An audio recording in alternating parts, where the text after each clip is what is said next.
Bom, boa noite a todos. Hoje nós vamos começar então a parte 2 do capítulo 2, que se chama O Psicoscópio. E a gente vê, assim, voltando um pouco, né? Qual que era o objetivo aí de André Luiz e de Hilário? Aí, entender um pouco mais do que acontecia nos grupos mediúnicos no plano terrestre, né? Eles queriam aumentar o seu conhecimento. Então, isso é só uma revisão do que a gente aprendeu já na semana passada. E a gente percebe aí a surpresa deles quando eles percebem esse aparelhinho chamado psicoscópio, que a gente vai entender um pouquinho mais hoje, que a gente tocou na semana passada. Mas algumas coisas que me chamaram a atenção. Primeiro, a importância do trabalho, falando da importância da qualidade da conversação. Quando a gente principalmente está começando um trabalho mediúnico, né? Então, que não é hora da gente ficar com conversa corriqueira, mesmo que seja uma conversa saudável, uma conversa que a gente estaria entre amigos e tomando um cafezinho, comendo um pão de queijo, não é a hora para isso, né? Na hora de um trabalho, a nossa conversa tem que ser a prece. É a conversa de nós com Deus. Por quê? Porque a hora que a gente começa a falar das coisas do dia a dia, é, a gente perde o fio da meada, a gente se desconecta com o plano espiritual, né? E ele chama atenção para isso, que André Luiz começa a fazer perguntas em relação ao que está acontecendo, o que vai acontecer, e a gente vê que o Aulus fala assim, ó, ótimo você ter essa curiosidade, ótimo você querer saber todas essas coisas, mas agora é hora do trabalho. Então, para a gente ter êxito, a gente tem que colocar atenção no que a gente está fazendo. Então, ele vai dar aquele puxãozinho de orelha no André Luiz, né? E a gente vê essa característica do André Luiz, que é a característica de muitos nós, de ficar querendo saber, perguntando, perguntando. E tem hora que não é hora de perguntar. A hora do trabalho é a hora do foco, do momento, né? As perguntas, mesmo que sejam importantes, elas devem aguardar, a não ser que seja uma pergunta imediata relativa ao estudo. Aí é diferente, né? A gente percebe que a valorização do tempo para os espíritos mais esclarecidos, mais evoluídos, é enorme. Por quê? Porque eles são muito ocupados. Quanto mais qualidade tiver o grupo espírita, a gente vai ver que a graduação dos espíritos que supervisionam, por exemplo, quando a gente pensa num Divaldo Franco, que tem sempre o acompanhamento de Dr. Bezerra, eu não posso querer chamar Dr. Bezerra para ir ser o mentor do meu centro. Por quê? Porque é um centro muito pequenininho, muito ainda falho, com trabalhadores que nós somos ainda muito frágeis, né? E a gente vê que à medida que a gente for graduando, a gente vai receber a presença, o suporte de espíritos de envergadura mais alta, né? Então, não basta a gente estar presente numa reunião, não basta a gente estar presente num estudo e fazendo mil coisas diferentes. Então, eu tô aqui, mas eu tô focada no que meu filho está fazendo, eu estou focada no problema que eu vou ter daqui a 10 minutos, no jantar que eu tenho que fazer, na preocupação do que aconteceu. Não. Se eu tiver presente, eu tenho que estar de corpo e mente, coração presente. O foco, né? Para que a gente coloque toda a nossa energia no trabalho sendo feito. E por trabalho, né? Eles estão falando de um trabalho mediúnico, mas a gente tem que lembrar que qualquer estudo é visto pelo plano espiritual como trabalho, né? Então, quando a gente pensa num estudo como esse, o estudo como esse, que é um estudo de André Luiz, e a gente sabe que teve acompanhamento de Emmanuel, significa o quê? Que existem representantes do grupo de André Luiz que estão nos dando assistência. Não necessariamente são os mesmos espíritos que estão acompanhando, por exemplo, o nosso trabalho de desobsessão, né? São características diferentes. Da mesma forma que a gente vê diferentes profissionais trabalhando em áreas diferentes, com skills diferentes, a mesma coisa vai acontecer aqui. Então a gente tem que respeitar o tempo deles. E essa valorização do tempo deles vai voltar para a gente em termos do quê? De qualidade, de suporte, e o suporte não só para o centro, não só para o grupo, mas o suporte para cada um de nós como trabalhadores, né? E aí ele fala um pouquinho do psicoscópio, e eu achei interessante porque ele conta, né? Já pensou, o futuro aí vai estar mostrando a muitos desses prodígios de tecnologia que a gente vê aqui no plano espiritual. Então, no futuro, a gente vai ter uma sociedade em que a gente consegue visualizar a vida interior das pessoas. E aí, e ele fala, isso vai economizar grandes cotas de tempo na solução de inúmeros problemas psicológicos. Né? Em vez da gente ter que ficar adivinhando o que a outra pessoa está sentindo, está pensando, a gente já vai ver aquela imagem. Mas aí, por outro lado, eu fiquei pensando, já imaginou nós todos numa festa, uma festa familiar, né? Que em teoria, entre espíritos afins, se Isso. tivesse um psicoscópio, o problema que isso podia criar? Ou a gente vê no trabalho, a gente trabalhando com psicoscópio, porque muitos de nós colocam aquela máscara social, né, para conseguir ter uma convivência, mas o psicoscópio vai trazer tudo aquilo que a gente é. Ele vai mostrar não só a nossa vibração mental como pessoas médiuns que todos somos, mas a vibração do ambiente. Eu vou estar chegando na casa da Rosaura e eu vou ver como está o ambiente dela. As pessoas vão chegar na minha casa e elas vão sentir se essa casa é uma casa onde se vive a prece, onde se vive a briga, a discussão. Porque a alimentação mental vai estar impregnada em formas, pensamentos por todo lado. Se eu sou infiel para o meu marido, isso vai estar na minha imagem virtual, nessa imagem espiritual, né? Então, hoje, a gente pensar dentro da nossa insensatez, da nossa imaturidade moral, ter um instrumento como esse ia causar tanto problema dentro de casa. Já imaginou isso dentro de uma sociedade entre políticos, né? A gente saber direitinho quais são as intenções reais de cada um. Eu acho que hoje a sabedoria do plano espiritual é muito grande, porque a gente não está preparado, porque a gente ainda traz uma carga mental muito negativa, né? Eu encontro com a pessoa e muitas vezes eu estou julgando essa pessoa, eu estou criticando ela em pensamento, tô julgando, eu estou segurando aí é, emoções antagônicas, repulsivas muitas vezes. Mas a hora que eu souber viver o amor, isso não vai mais acontecer, né? Aí eu vou poder usar esse psicoscópio como um instrumento de tratamento, como ele falou, da solução de inúmeros problemas psicológicos, né? Então, de depressão, de ansiedade, de tristeza, de perdas, né? A gente, da mesma forma que você escuta o coração, você vai escutar aí o corpo mental de cada um, né? E aí a gente vê, na hora do trabalho, né? Ele fala: nossos companheiros, elucidou o assistente, fazem o serviço de harmonização preparatória. 15 minutos de prece. Então, quando a gente fala para a gente a importância de chegar antes de um trabalho, é isso. Porque olha só, os mentores estão lá, fazem lá toda a higienização mental. Aí a gente chega esbaforido em cima da hora. O que que acontece com o lugar que eles limparam?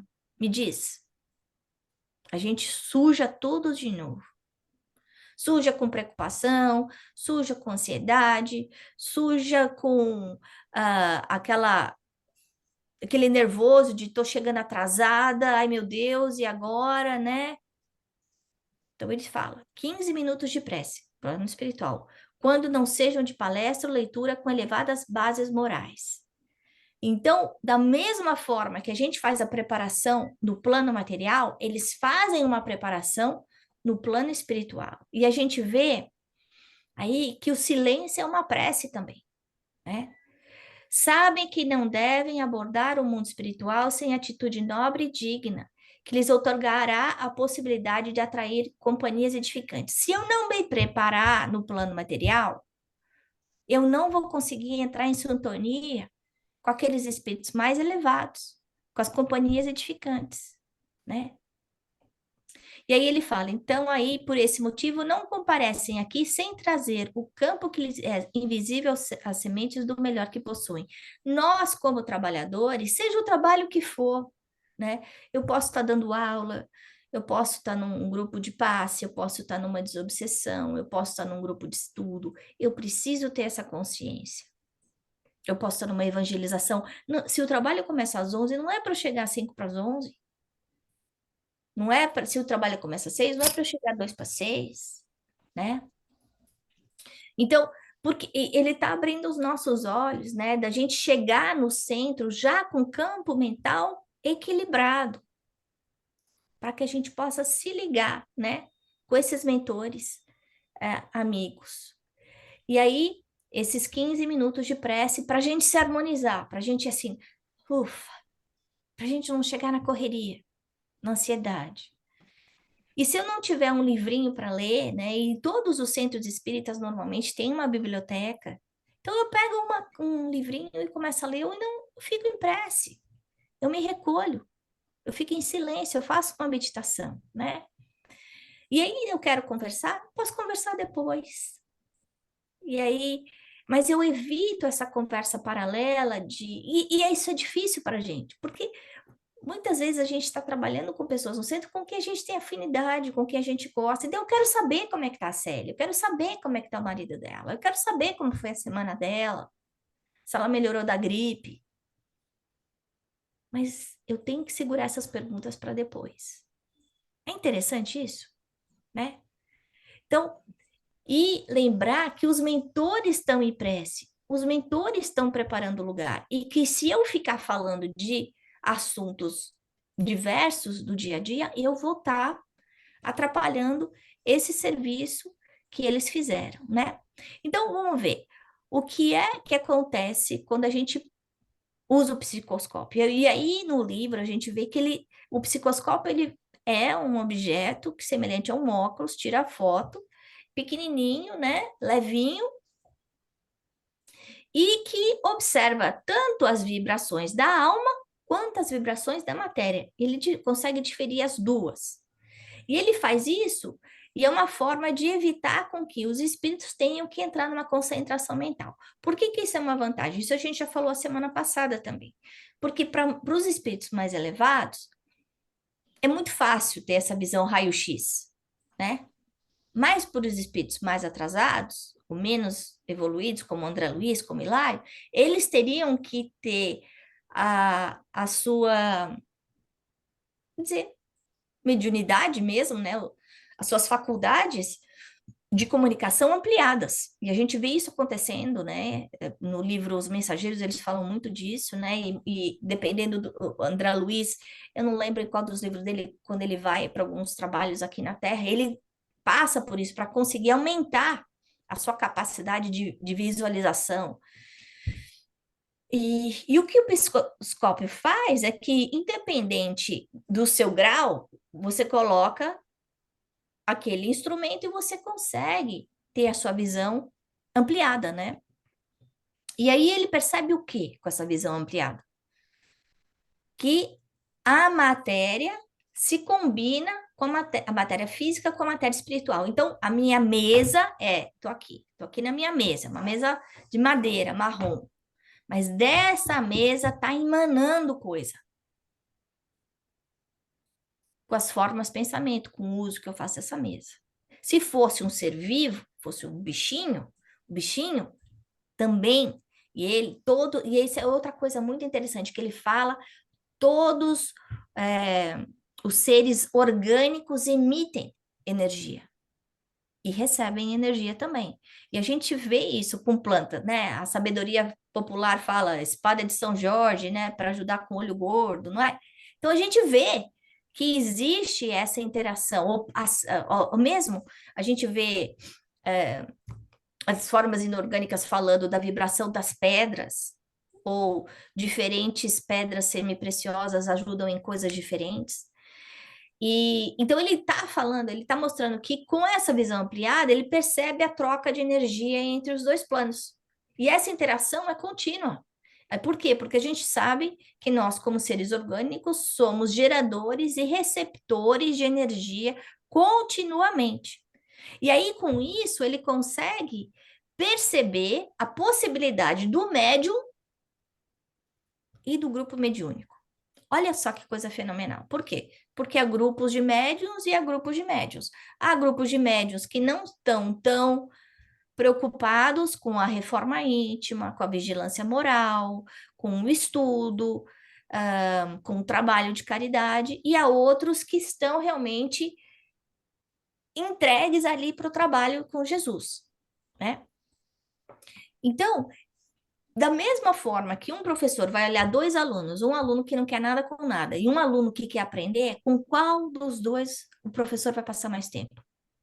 Ele vai estimular aquele que quer aprender mais. Da mesma forma vai acontecer conosco, né? E essa ajuda, essa proteção, isso que eu acho que é muito importante a gente entender, ela sai do centro espírita. Ela acontece no médium, enquanto ele está lá no centro espírita, e ela vai com o médium em casa. Então, de repente, a Ana está aqui, né? Ou a Rosaura, ou a Lúcia, ou a Célia, e a gente vê que essa proteção espiritual que começa no centro continua em casa.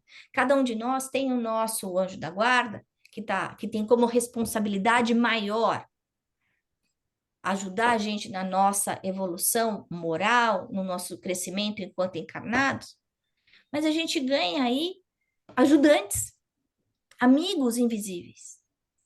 A gente vai ter sempre companhias invisíveis nos rodeando, mas a qualidade dessas companhias vai variar das escolhas que eu faço. É tão óbvio isso, não é? O mesmo acontece quando a gente está falando de encarnado. E aí ele fala que o teto, as paredes, os objetos estavam todos envolvidos numa corrente de força, emitindo claridade. Eles estavam lá no centro emitindo claridade. Por quê? Porque era um lugar de prece. A gente já viu que eles foram para um grupo especial, um grupo pequeno, de 10 médios, mas que estavam aí firmes na vontade de trabalhar, de fazer o bem. E desses 10 médios, 4 tinham uma mediunidade boa para fazer um trabalho de desobsessão, de caridade. Então, era um lugar onde existia luz. O que vai acontecer se eu for numa boate, onde existe promiscuidade? A gente vai encontrar luz? Não, vai ser uma atmosfera pesada. Por isso a gente vai, às vezes, em alguns ambientes e a gente volta com dor de estômago, com náusea, com mal-estar, principalmente quem tem mediunidade, porque sente aquela vibração. E muitas vezes não entende, né? Eu já comentei com vocês que na época da faculdade eu saía para dançar com a turminha da escola e eu voltava para casa e vomitava, vomitava. E a minha mãe teve um dia que ela me pegou de jeito, ela falou assim: não é possível, você tá bebendo? O que que você bebeu? O que que você aprontou? E não era nada, eu não tinha feito nada. Era só a sensibilidade mediúnica. Por quê? Porque os lugares que eu estava indo eram boates, né? Coisa que adolescente faz. Então, a gente vê a maravilha da ajuda e da cobertura espiritual durante um trabalho mediúnico. Mas eu gostaria de estender isso a todos os estudos. Essa alteração vibratória da mesa, da parede, da luz caindo, né? É porque o pensamento dos médiuns está focado no bem. Eles estão procurando fazer o bem.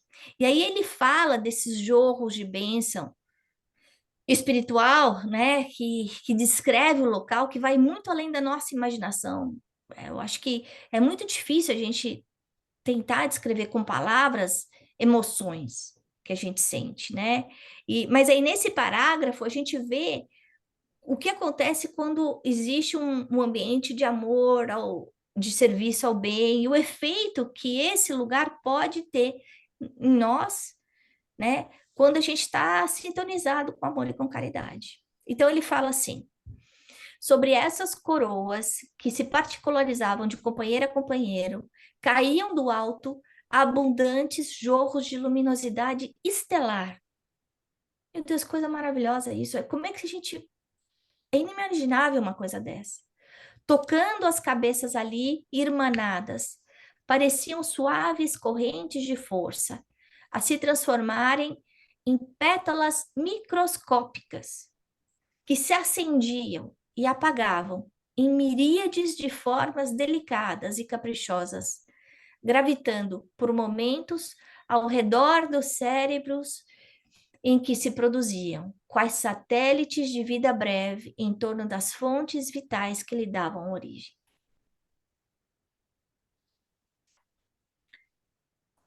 Eu fico arrepiada quando eu penso numa coisa dessa, né? Essas bênçãos espirituais que a gente está recebendo e que muitas vezes a gente está malbaratando, tá indo lá, ai, de novo ter que ir para o centro, ai, de novo que má vontade, ai, ai, que preguiça, que sono, mas nossa, a semana já passou.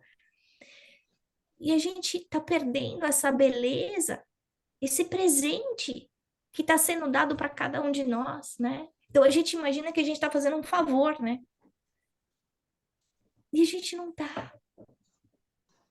Essa nossa cegueira espiritual é muito triste, é muito triste. Mas é aquela coisa que cada um vai acordar no seu momento, né? A gente tem o nosso momento de despertamento consciencial. E eu acho que a beleza desses livros de André Luiz é justamente dar uma chacoalhada na gente, sabe? Porque muitos de nós, como eu, que não tem habilidade de clarividência, de evidência, não consegue perceber essas belezas. A gente sente, né? A gente sente a vibração, a gente vai no centro, sai mais leve, sai mais feliz. Você percebe uma mudança, que senão a gente não iria, né? Mas a gente não tem noção da profundidade da ajuda. E essa ajuda vai estar mexendo o quê? Nas nossas células físicas e nas nossas células perispirituais. O que significa isso? Que a gente vai estar sendo tratado de doenças físicas e doenças espirituais num momento como esse. Quando a gente fala que o amor cura, é isso. O amor está aí mudando a química do nosso corpo físico, mudando a química do nosso corpo espiritual. As curas que a gente vê em centros espíritas, como o Frei Luiz, por exemplo, é isso. Exatamente esse campo de amor, essa impregnação. São casas sérias, onde os trabalhadores são sérios, que vêm aí por décadas. Então, a emanação de um lugar como esse é uma emanação poderosa. E aí, a gente se pergunta, né? Qual é a qualidade dessas forças, das forças que nós estamos gerando, né? A gente já viu que no capítulo anterior, nós, homens, pessoas, humanidade encarnada, somos geradores de força eletromagnética, que o coração funciona aí como esse batedor, né? De oscilação. E que todas as substâncias, as vidas orgânicas emitem essas energias, emitem radiações ultravioleta. Então, quando ele está olhando os médiums com o psicoscópio, ele está vendo que esses médiums são pessoas comuns. Ele fala almas regularmente evolutivas. Então, isso chama atenção para a gente, por quê? Porque muitas vezes eu me coloco numa posição, não, eu não posso fazer esse trabalho porque eu ainda sou desequilibrada. Eu não sou perfeita, eu grito com meu marido, eu dou ataque, eu tô tomando remédio de depressão, eu tenho ansiedade. Gente, Jesus não está procurando ninguém perfeito para trabalhar para ele, não. Porque senão ele não ia estar aqui na Terra, porque não tem ninguém, nem Divaldo, nem Maria Teresa de Calcutá, nem Chico, nenhum de nós, né? Ele fala, todos esses médicos são pessoas comuns, mas em apreciáveis condições vibratórias pela sincera devoção ao bem. É essa, é essa a dica que ele está dando. Eles estão devotados ao bem, eles estão esquecendo os próprios desejos. E aí, pela vontade de fazer o bem, do esquecimento dos problemas próprios, né? Então, enquanto eu tô lá no centro, enquanto eu tô aqui, eu não tô pensando na perda do emprego do meu marido, dos problemas que meu filho está tendo com droga, eu não estou pensando na depressão que eu estou passando, eu não estou pensando na doença que eu estou vivendo. Não, eu estou ali de corpo e mente presente. Eu estou na hora de doar, eu não estou pedindo nada. E é esse desejo sincero que está fazendo diferente. É essa sincera devoção ao bem. É esse esquecimento dos próprios desejos. A hora que eu faço isso, eu estou emitindo raios mentais em vias de sublimação.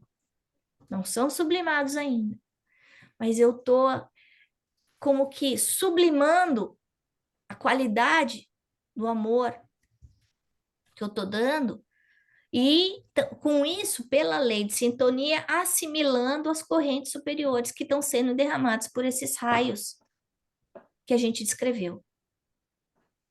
Então, é uma troca. A hora que eu consigo assim, release, né? Eu consigo entregar. Não, eu cheguei no centro, agora eu vou esquecer os problemas que eu estou passando, as dificuldades, porque todos nós temos a nossa caixinha de Pandora, né?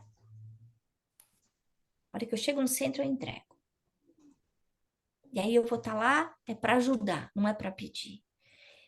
Mas no momento que eu estou lá para ajudar, olha só o que acontece. Eu estou recebendo muito mais do que eu estou dando, né? E outra coisa que eu queria chamar a atenção, é isso que ele fala, que os 10 médios estão ligados por um fio luminoso, cada um resplandecendo de uma cor própria e recebendo alto jatos do alto jatos de luz. Por que isso? Cada um numa cor diferente? Porque cada um vai estar emitindo, né, uma sintonia diferente. Mas são todos. Então, quando a gente está aqui, imagina que a gente está envolvido, né, num halo luminoso. E cada nosso halo está formando uma corrente luminosa. Independente se eu estou em Portland, se eu estou em Washington, se eu estou no Rio Grande do Sul, se eu estou no Mato Grosso, se eu estou em São Paulo. Porque isso não tem nem tempo nem espaço, né? Não é lindo demais isso, gente? E a hora que eu estou fazendo isso, né, eu começo a projetar esses raios mentais, como ele fala, em vias de sublimação, né? E me veio na cabeça quando Jesus falou: Vós sois deuses. Era isso que ele estava querendo dizer. É essa criação que ele está falando. Eu ainda tenho esse fluido vital, todos os seres orgânicos têm fluido vital, por isso que a gente fala que quem está doente tem que comer vegetal, tem que comer fruta, para pegar esse fluido vital, né? As ciências antigas, como a Ayurveda, de falar a importância da gente comer vegetais, ervas, frutas, recebendo aí essas energias importantes, né? E esse fluido vital nada mais é do que o ectoplasma. E é esse ectoplasma, gente, que vai estar modificando as células daqueles espíritos que estão vindo pedir ajuda. Porque muitas vezes o espírito que está ali danificou tanto o seu perispírito, né? Porque cometeu um suicídio, porque não soube respeitar o seu fígado, porque bebeu demais, ou o seu pulmão, porque fumou demais. E danificou. E chega no plano espiritual com dor. Chega no plano espiritual sem conseguir enxergar. Chega no plano espiritual sem conseguir respirar. Aí você fala, mas como se não tem mais corpo? Você tem que conseguir ver, você não tem mais olho. O espírito enxerga pelo corpo espiritual inteiro, não tem órgão, né? Mas ele ainda está ligado com aquela ideia mental de que ele era cego enquanto encarnado, então ele não enxerga. A hora que a gente emana esse fluido vital, esse ectoplasma, essa substância essa célula perispiritual vai se alterando. E a gente vai curando, né? E é importante a gente entender que esses raios são emitidos por todos nós seres vivos. Raios bons ou raios ruins, de má qualidade, dependendo da nossa sintonia mental. E eu achei interessante porque ele fala, inclusive, da lagarta, a transformação da lagarta em borboleta. É através dessas radiações. A metamorfose dela é baseada nesse mesmo processo da materialização mediúnica. Eu vou repetir. Isso é muito importante. A metamorfose da lagarta se efetua baseado no processo de materialização mediúnica. Então, se a gente quiser, quando a gente fala que não existe doenças, existem doentes, se a gente quiser de verdade se curar, se libertar de dores, de doenças, a gente pode. Precisa de um esforço danado? Precisa. Mas é importante a gente saber que cada um de nós guarda em si esse poder maravilhoso e que cada um vai estar carregando aí a frequência vibratória, boa, ruim, cura, doença, variando conforme as escolhas que faz no dia a dia, né? Então, para a gente refletir, a gente cria e a gente ajuda dependendo da qualidade moral na nossa vida. Isso é baseado no quê? No pensamento e na vontade. Eu penso, eu coloco esse pensamento em ação, eu crio. Outra coisa, psicoscópio, né? Psicoscópio é um instrumento e a gente tem que refletir sobre isso em relação à tecnologia que tem no plano espiritual. A gente sabe que a tecnologia vem de lá para cá e não daqui para lá, né? Eles são mais evoluídos do que a gente. Nosso planeta é um planeta ainda de expiação e provas, ainda precisa de muita coisa para aprender, para passar, para viver, né? Então a gente vê que se essa tecnologia está disponível no plano espiritual, ela vai chegar aqui para a gente. Como a gente viu outras tecnologias que André Luiz descrevia e que hoje já existem aqui, né? Como, por exemplo, a capacidade de comunicação virtual, que há 70 anos não existia, era impensável, não existia nem computador há 70 anos atrás, né? E a outra coisa é se eu quero receber a proteção espiritual, eu preciso trabalhar minha sintonia mental. E eu trabalho a minha sintonia mental como? Através da escolha dos meus pensamentos. Então, se eu tiver um pensamento de tristeza, a gente aprende com o Chico, com o Divaldo. A gente substitui esse pensamento de tristeza por um sentimento bom, de caridade, de alegria, de gratidão. Gratidão é um trabalho muito importante para todos nós, para a gente se libertar dos nossos problemas, das nossas tristezas, né? Bom, era isso que eu tinha para falar para vocês. E agora vamos para os comentários. Quem quer comentar?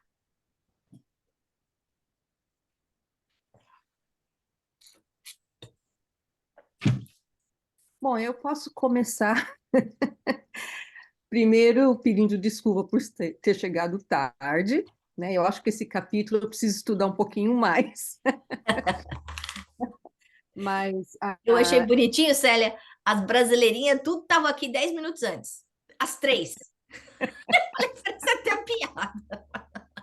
é, mas então dessa parte, dessa última parte do capítulo, o que mais me tocou foi exatamente essa última coisa que a gente discutiu aqui com relação a, como você falou, né, que Jesus não está procurando ninguém perfeito, né, para fazer o trabalho, né, que as pessoas, essas quatro pessoas, né, estavam, que tem aquele nível, né, de iluminação, né, Mediunidade mais desenvolvida.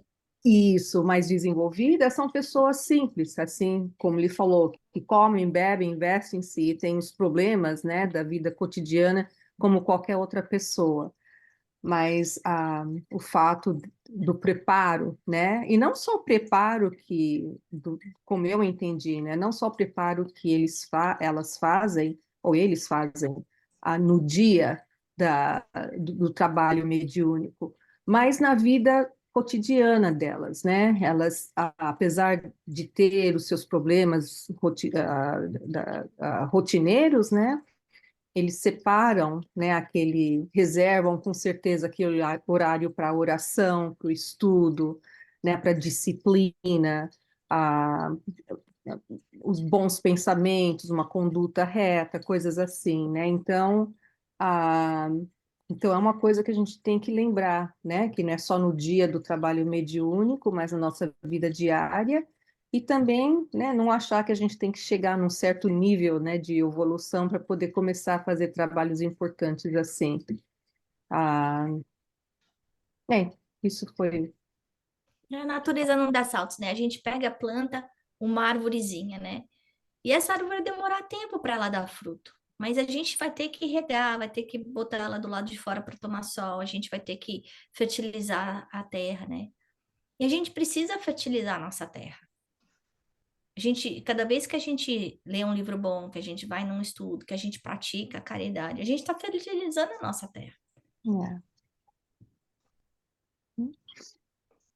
É. Eu fiz uma reflexão parecida, assim, para mim a palavra que ficou foi novamente reforma, as palavras, né, são duas, reforma íntima, né, que é um pouco disso do que a Célia falou, porque quando a gente começa a trazer esses conceitos para o nosso dia a dia, é essa busca constante pelo nosso aprimoramento, né, e quando a gente lembra dos apóstolos, né, que quando Jesus chamou para seguir, né? Eles até falavam, eu sou um homem, eu sou um pecador, e ele falava, não é isso que eu estou procurando, né? E eu acho que o que tornava eles diferentes dos outros, era essa vontade, esse desejo, essa intenção de seguir Jesus, né? Deixar para trás a vida que eles tinham para seguir o mestre, né? E essa bondade de coração é o que fez eles seguir e aprender e continuar a jornada deles. Então, acho que isso é a mesma coisa, né? Para quem tem essa mediunidade ostensiva, quem participa dos trabalhos, é essa busca constante, porque senão a gente não estaria aqui, né? Sabendo que a gente está no mundo de provas e expiações, então a gente não estaria aqui, já estaria todo mundo perfeito. Então, se estamos aqui, já pressupõe todas essas falhas. E você reconhecer, eu acho que uma coisa que eu estava assistindo outro dia, não sei se foi uma palestra que a Letícia colocou do Haroldo, eu sei que eu assisti aquela palestra e aí me levou para outras, eu não lembro agora se foi essa, mas que ele falando, né, da humildade, não era outra, ele estava falando do Sermão da Montanha, e ele falando da humildade, e a humildade é exatamente isso, é você reconhecer que você ainda precisa melhorar, né? Então, você ir buscar, e você correr atrás, e você fazer tudo isso que a Ana falou, né? Você se concentrar, você chegar antes, você emanar uma energia boa, você pensar todos os dias pensamentos bons, ou pelo menos tentar desviar, né? Porque somos seres humanos, falhos, vai vir a raiva, o pensamento ruim, a vontade de falar uma coisinha aqui, uma fofoca, ou no trânsito, perder a paciência. Mas você respirar fundo e falar assim, não, calma, eu consigo desviar e trazer uma energia completamente diferente, né? Tantos estudos a gente já viu do quanto que, como o nosso corpo é feito de água, para muita água, né? O quanto de energia que a gente traz quando a gente se envolve com pensamentos ruins, ou ideias ruins, ou coisas pesadas, versus aquelas coisas mais iluminadas, aqueles pensamentos bons. Então, reflexão mesmo para a gente, né? Não é fácil, parece tão simples. Jesus veio, explicou, demonstrou e a gente não aprendeu ainda, né? Mas é uma tentativa diária, né? É o esforço, né? É. E a gente sabe, por exemplo, é água mole em pedra dura, né? Então, de pouquinho em pouquinho, nenhum efeito é. Eu acho lindo o exemplo da natureza, né? Que a natureza dá pra gente, né? Cada florzinha vai florir num tempo. A árvore vai primeiro dar flor para depois dar o fruto. Às vezes dá flor e não dá fruto. E faz parte, né? O que a gente precisa é continuar o trabalho e andar para frente. Não adianta parar. Não adianta eu falar, não, eu não estou pronta. Não, quer dizer, pode falar, todo mundo tem seu livre-arbítrio. E, e cada um é responsável aí pelas consequências, né? Mas cada um pode escolher aquilo que quer fazer, né? E a gente sabe que tem muitos de nós que veio aí protelando, todos nós, se a gente estava lá vendo, os espíritos eram os que estavam lá, que conheceram Jesus e não fizeram nada, então tem 2000 anos que todos nós estamos empurrando com a barriga. Uhum. E aí até quando, né? Mais algum comentário antes da gente encerrar? Eu gostaria, posso falar? Pode? Realmente um capítulo de balançar mente e coração. Mexeu muito comigo na página 27, quando ele faz referência a uma auréola de raios fulgentes e móveis. É como se, no ambiente certo, com a preparação adequada, a nossa mente se transformasse, não se transformasse, não, se transforma num sol, quais se fossem diminutas antenas de ouro fulgurante. Aí, essa energia positiva estabelece sintonia com os benfeitores e a gente recebe do plano espiritual uma dose extra de energias, um processo de interação luminosa. Gente, é tão bonito isso acontecendo com pessoas comuns e a gente não tem consciência efetiva disso na hora que a gente vem para um trabalho, na hora que a gente está participando da preparação e do trabalho em si. Então, o que eu gostaria, o que eu senti vontade, vou fazer e sugiro a vocês que façam também, é um resumo dessas bênçãos que nos envolvem a cada preparação, a cada momento de trabalho, né? Aqui na página 28, André Luiz diz: a mente voltada para os ideais superiores de fé ativa nos transforma em verdadeiros sóis. Como a Ana falou, vós sois deuses. Nós saímos da faixa vibratória comum do nosso dia a dia e adentramos numa sintonia de luz, né? Então, e como a gente não lembra disso tudo, fazer a relação desses itens, o que acontece com a gente, vai, nesses 15 minutos que antecedem o trabalho, que nos sugere uma boa leitura, lê essa listinha. Nesse momento, eu sei que está acontecendo isso, isso, isso. Então, a lista é grande desse capítulo, né? Mas vai facilitar o nosso entrosamento, a nossa interação com os benfeitores espirituais e fazer com que o trabalho seja mais positivo. Obrigada. Então, vamos assim, agradecendo ao Mestre Jesus, a equipe de André Luiz, de Amana, que está aqui conosco, por essa oportunidade de estudo, por todas as lições que André Luiz trouxe para a gente, para que isso sirva como despertamento consciencial para cada um de nós em relação à oportunidade e à responsabilidade de cada um de nós em relação à qualidade do nosso pensamento e do nosso trabalho, como médiuns que somos 24 horas por dia. Ampara-nos, Senhor, na nossa caminhada, ampara nosso centro Chico Xavier. E abençoa esse grupo para que nós possamos estudar junto com André Luiz. Cada vez mais. Graças a Deus. Muito obrigada, pessoal.